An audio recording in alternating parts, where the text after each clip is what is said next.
Bismillahirrahmanirrahim. Assalamualaikum warahmatullahi wabarakatuh.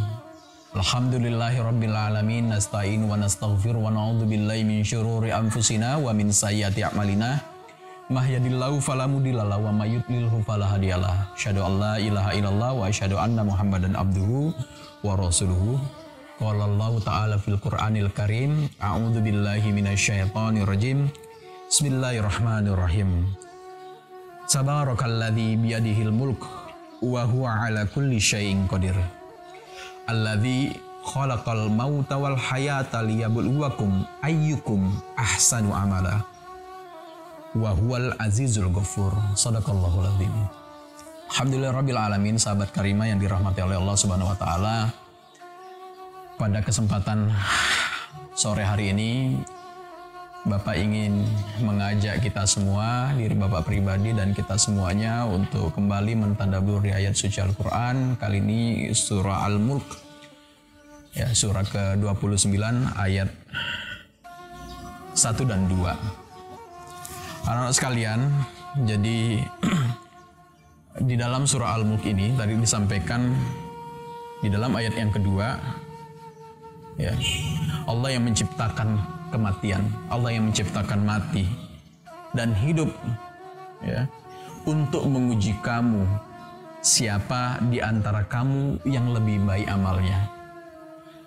Jadi kematian dan kehidupan itu diciptakan, ya, jadi orang awal kehidupan, kemudian kematian, di tengah-tengahnya ada kehidupan itu sendiri. Allah menciptakan kehidupan itu untuk menguji siapa di antara kita semua yang paling baik amalnya. Pertanyaannya, amal itu apa? Amal, ya, itu adalah pekerjaan sebenarnya. Pekerjaan secara umum, secara global, secara umum. Baik itu pekerjaan-pekerjaan yang terkait dengan ibadah mahdo kita. Jadi ibadah mahdo itu adalah ibadah yang sudah jelas rukun-rukunnya, atau pekerjaan atau amalia yang terkait dengan ibadah-ibadah ghairu mahdo, atau pekerjaan-pekerjaan sehari-hari kita, aktivitas sehari-hari kita, ya belajarnya kita, ya bekerjanya kita, ya kemudian beraktivitas hari-harinya kita, itu semuanya kemudian kalau diniatkan sebagai ibadah menjadi ibadah-ibadah ghairu mahdoh, ibadah-ibadah yang tidak ditentukan rukun-rukunnya. Anak sekalian, kok dua-duanya disebut ibadah? Ya karena memang Allah menyampaikan kepada kita semua bahwa wa ma khalaqtul jinna wal insa illa liya'budun.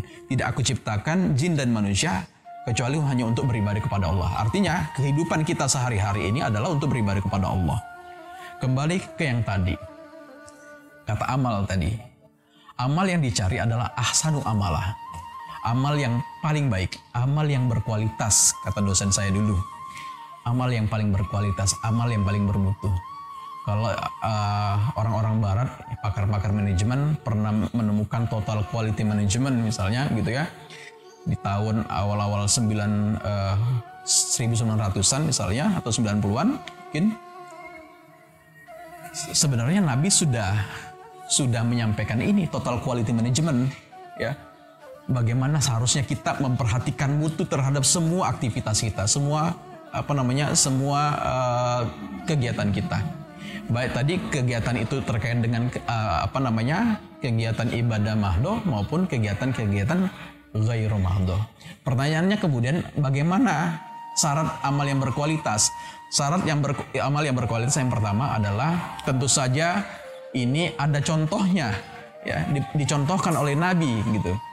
Jadi semua ibadah-ibadah yang pernah dicontohkan oleh Nabi ini kemudian menjadi standar kualitas. Kita jangan kemudian menambah-nambah kegiatan-kegiatan yang tidak pernah dicontohkan oleh Nabi, ya. Meskipun kadang-kadang juga ada juga yang ibadah-ibadah yang aktivitas yang kita niatkan untuk kebaikan, insya Allah ini juga tetap menjadi pahala sebenarnya. Oke, jadi syarat yang kualitas yang pertama adalah ini dicontohkan oleh Nabi, ada contohnya, ada pedomannya. Yang kedua, tentu syaratnya adalah ikhlas. Jadi amal yang berkualitas itu adalah amal yang dilakukan dengan ikhlas. Kata Ibnul Qayyim, ya, bahwa orang-orang munafik itu kemudian dilaknat, sebenarnya bukan karena kualitas pekerjaannya. Zaman Nabi mereka pernah bangun masjid begitu.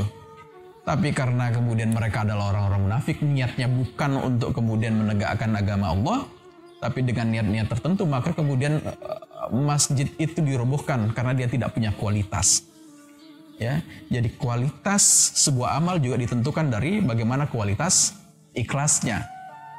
Yang ketiga, syarat amal yang berkualitas adalah ketika itu dikerjakan dengan bersungguh-sungguh. Suatu ketika ada seorang guru menyuruh santrinya untuk berlari keliling lapangan. Coba kamu lari keliling lapangan. 1 putaran ya berhasil, 2 putaran dia berhasil, 3 putaran berhasil, 4 putaran KO. Sudah mulai capek si muridnya, santrinya.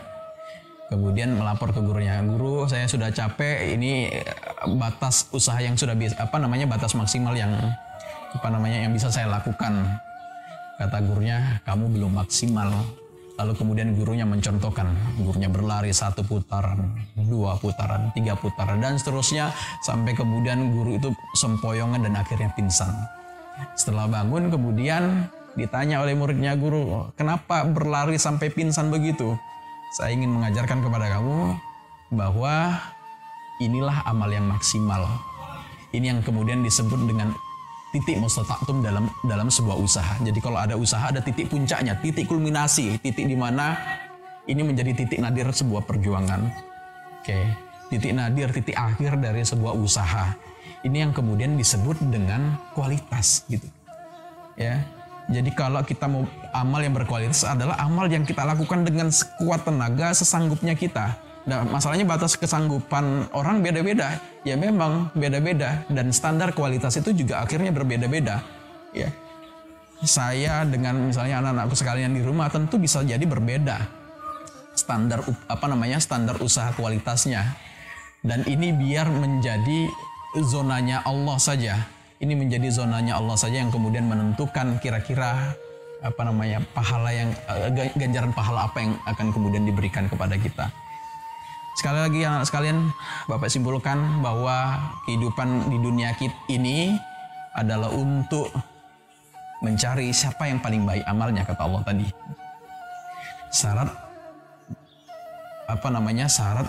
amal yang baik ada 3. 1, dia dikerjakan dengan pedoman, ada contohnya dicontohkan oleh Nabi. Yang kedua ikhlas, yang ketiga dilakukan dengan upaya semaksimal mungkin sampai titik nadir perjuangan kita atau titik nadir usaha kita. Demikian anak sekalian, mudah-mudahan ini bisa menginspirasi Ramadan kita hari ini. Saya kira assalamualaikum warahmatullahi wabarakatuh.